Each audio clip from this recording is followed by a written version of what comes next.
بسم اللہ الرحمن الرحیم۔ سورہ توبہ کو دو ناموں سے پکارا جاتا ہے۔ ایک تو ہم سب جانتے ہیں کہ اسے سورۃ توبہ کہتے ہیں اور اس کا دوسرا نام سورۃ برات ہے۔ اس کو سورہ برات اس لیے کہا گیا ہے کہ اللہ پاک نے اس سورت کے آغاز میں ہی مشرکین سے برات اور دستبرداری کا اعلان فرمایا ہے۔ اس کے علاوہ اس سورت میں صحابہ کرام کی توبہ قبول ہونے کا ذکر کیا گیا ہے۔ جو صحابہ جنگ تبوک میں شامل نہ ہو سکے تھے، ان صحابہ نے اپنی اس غلطی پر بنا کوئی عذر پیش کیے رسول اللہ صلی اللہ علیہ وآلہ وسلم سے معافی مانگی اور اللہ پاک نے ان کی معافی کو قبول کیا۔ اس لیے اس سورت کو سورہ توبہ بھی کہا جاتا ہے۔ اس سورت کے نزول کی بنیادی وجہ یہ ہے کہ حضور صلی اللہ علیہ وآلہ وسلم سن 6 ہجری کو عمرہ کی نیت سے مکہ مکرمہ کی طرف روانہ ہوئے۔ حدیبیہ کے مقام پر آپ صلی اللہ علیہ وآلہ وسلم کو روک لیا گیا۔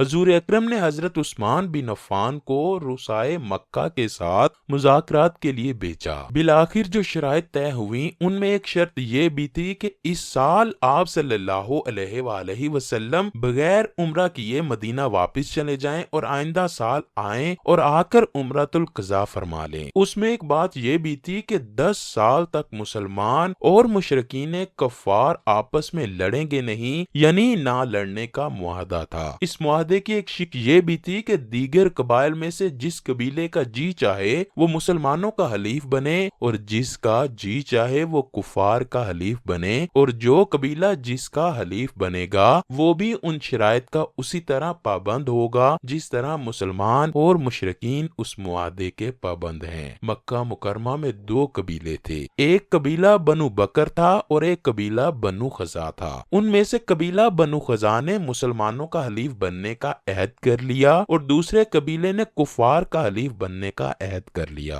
اب ہوا یہ کہ ابھی 1 سال ہی گزر پایا تھا کہ جس قبیلے نے مشرکین کا حلیف ہونے کا وعدہ کیا تھا انہوں نے مسلمانوں کے حلیف قبیلے بنو خزاع پر حملہ کیا۔ اب ظاہر ہے کہ ان پر حملہ کرنا گویا مسلمانوں پر حملہ کرنا تھا، اور ایک قبیلے کا دوسرے پر حملہ کرنے کا معنی یہ تھا کہ معاہدہ ٹوٹ گیا۔ اب مسلمان جب چاہیں کفار سے قتال کریں اور کفار جب چاہیں مسلمانوں سے لڑائی کریں۔ نبی کریم صلی اللہ علیہ وآلہ وسلم نے مشرکین مکہ کو پیغام بھیجا کہ یا تو مقتولین کی دیت ادا کریں یا پھر حملہ آوروں سے اعلان برات کر دیں یا معاہدہ کے ختم ہونے کا اعلان کیا جائے۔ مشرکین نے معاہدہ حدیبیہ کے نسخ کو اختیار کیا، یعنی انہوں نے کہا کہ ہم معاہدہ حدیبیہ کو ختم کرتے ہیں۔ چنانچہ حضور اکرم صلی اللہ علیہ وآلہ وسلم نے مشرکین مکہ کے ساتھ جنگ کرنے کی تیاری شروع کر دی، لیکن اپنی اس تیاری کو مکہ والوں سے چھپائے رکھا۔ یہاں پر سورہ توبہ کی آیات نازل ہوئی کہ جس میں اللہ نے صاف صاف اعلان فرما دیا کہ چونکہ عہد تم نے توڑا ہے، پہل تم نے کی ہے، تو اب ہماری طرف سے برات کا اعلان ہے۔ تم جانو اور ہم جانیں، تم اپنی تیاری کرو، ہم اپنی تیاری کریں گے۔ اس لیے اس سورہ مبارکہ میں زیادہ تر وہ آیات ہیں جن کا تعلق جہاد، قتال اور غزوات کے ساتھ ہے۔ پھر حضور اکرم بنا کسی جنگ کے مکہ کو فتح کر لیتے ہیں تو کچھ عرصہ بعد سورہ توبہ کی مشرکین سے برات والی آیات نازل ہوئیں۔ اے میرے پیغمبر، حج کے موقع پر اعلان کروا دیا جائے کہ اللہ اور اللہ کے رسول مشرکین سے بری ہیں۔ اے مشرکو، تم کلمہ پڑھ سکتے ہو تو پڑھو،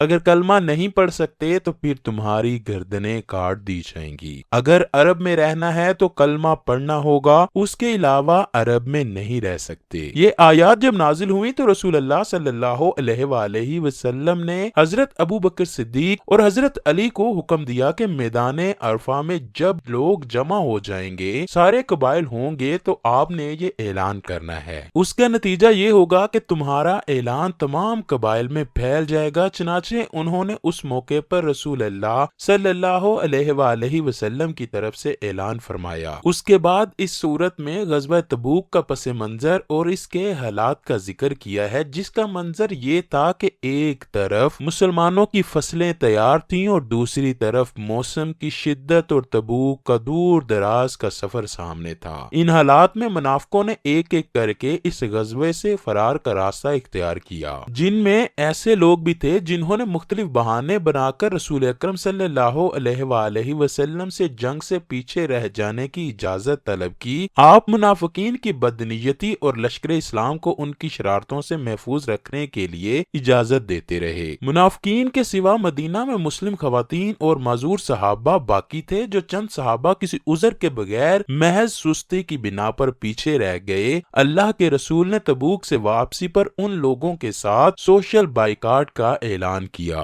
جس پر صحابہ کرام نے اتنی سختی کے ساتھ عمل کیا جس کی مثال دنیا کے کسی منظم جماعت میں بھی نہیں پائی جاتی۔ اسی کا نتیجہ تھا کہ جنگ سے پیچھے رہ جانے والے صحابہ کے لیے مدینہ کی سرزمین اس طرح تنگ ہو گئی کہ ان کے لیے ان کے وجود بھی بوجھ بن گئے۔ بالآخر ان کی توبہ قبول ہوئی۔ التوبہ کی آخری آیات میں اللہ کی طرف سے یہ اعلان کیا گیا کہ اللہ تعالیٰ نے مومنوں کی جانوں کو جنت کے بدلے خرید لیا ہے، اس لیے مومن اللہ کے راستے میں لڑنے مرنے سے جی نہیں چراتے، ان کے ساتھ جنت کا وعدہ سچا اور پکا ہے، جس کا ذکر تورات اور انجیل میں بھی پایا جاتا ہے۔ ان لوگوں کی صفات یہ ہیں کہ یہ سچی توبہ کرنے والے، عبادت گزار، ذکر و فکر میں مشغول، روزے کے اہتمام کرنے والے، اپنے رب کی بارگاہ میں رکوع سجود کرنے کے ساتھ امر بالمعروف و نہی عن المنکر کے ساتھ اپنی حیا اور حدود اللہ کی حفاظت کرنے والے ہیں۔ اس سورہ کی ابتدا میں مشرکین سے برات کا اعلان ہوا، اس کے بعد غزوہ تبوک سے پیچھے رہ جانے والے صحابہ کی توبہ قبول کرنے کا اعلان فرماتے ہوئے مسلمانوں کو تلقین فرمائی کہ ذاتی تعلقات اور دنیاوی مفاد کی خاطر کسی کا ساتھ دینے کی بجائے ہمیشہ سچائی کی بنیاد پر لوگوں کا ساتھ دیا کرو۔ ناظرین گرامی، یہ تو تھا اس سورت کا شان نزول۔ آئیے اب بات کرتے ہیں کہ اس سورت کے آغاز میں کیوں حضور اکرم نے بسم اللہ نہیں پڑھی۔ حضرت علی رضی اللہ تعالیٰ عنہ سے منقول یہ ہے کہ چونکہ اس سورت میں برات کا اعلان ہے اور برات میں رحم نہیں ہوتا، بلکہ برات میں سزا اور عقاب کا پہلو غالب ہوتا ہے۔ بسم اللہ الرحمن الرحیم میں اللہ کا نام اور رحمان و رحیم یہ دونوں صفتیں ہیں اور ان سے رحمت اور شفقت کے پہلو نکلتے ہیں، اور جب تلوار چلتی ہے تو پھر رحمت اور شفقت کے پہلو نہیں ہوتے۔ اس لیے اس سورت میں بسم اللہ نہ ہونے کی حکمت یہ ہے کہ اس سورت میں برات کا اعلان ہے اور مشرکین کے قتل کا حکم ہے۔ یہ تو ہے بسم اللہ نہ ہونے کی حکمت۔ اب وجہ دریافت کرتے ہیں۔ حضرت عثمان غنی نے پورے قرآن کو جمع کیا تھا، اس لیے جب ان سے پوچھا گیا کہ کیوں حضور نے سورت توبہ کے شروع میں بسم اللہ نہیں لکھوائی، تو وہ فرماتے ہیں کہ دیکھو یہ قرآن کریم ہے، اس میں ہماری آراء اور عقل کو دخل نہیں ہے۔ جبرائیل امین آتے اور ایک سورت نازل ہوتی یا ایک خاص آیت نازل ہوتی۔ جبرائیل امین نبی پاک صلی اللہ علیہ وآلہ وسلم کو یہ بھی بتاتے تھے کہ یہ آیت آئی ہے، اس کو فلاں سورت میں فلاں جگہ پر رکھیں، اور جب سورت نازل ہوتی تو یہ بھی بتاتے کہ اس سورت کو فلاں جگہ پر رکھیں، اور جب اگلی سورت شروع ہوتی یا آیت شروع ہوتی تو فرماتے کہ یہاں بسم اللہ لکھ دیں تاکہ یہ سورت الگ ہو جائے۔ حضور صلی اللہ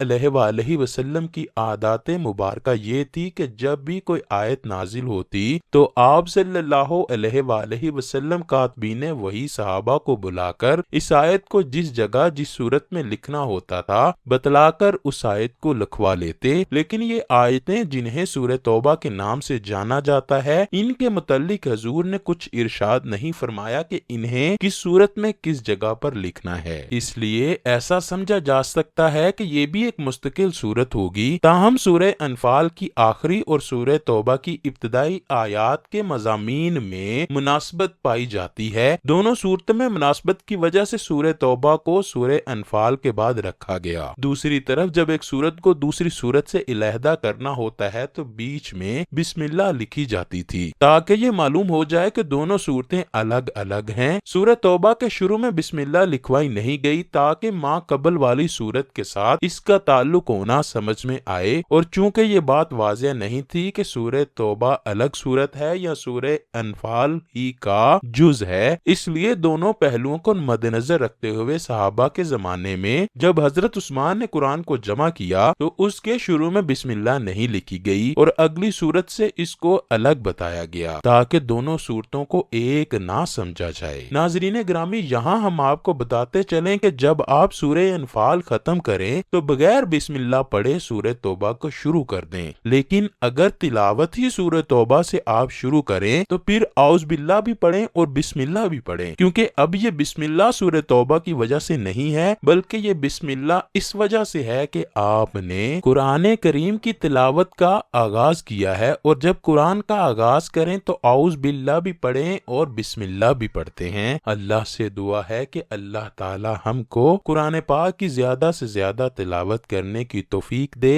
ہمیں نبی کریم صلی اللہ علیہ وآلہ وسلم سے بے پناہ محبت عطا فرمائے۔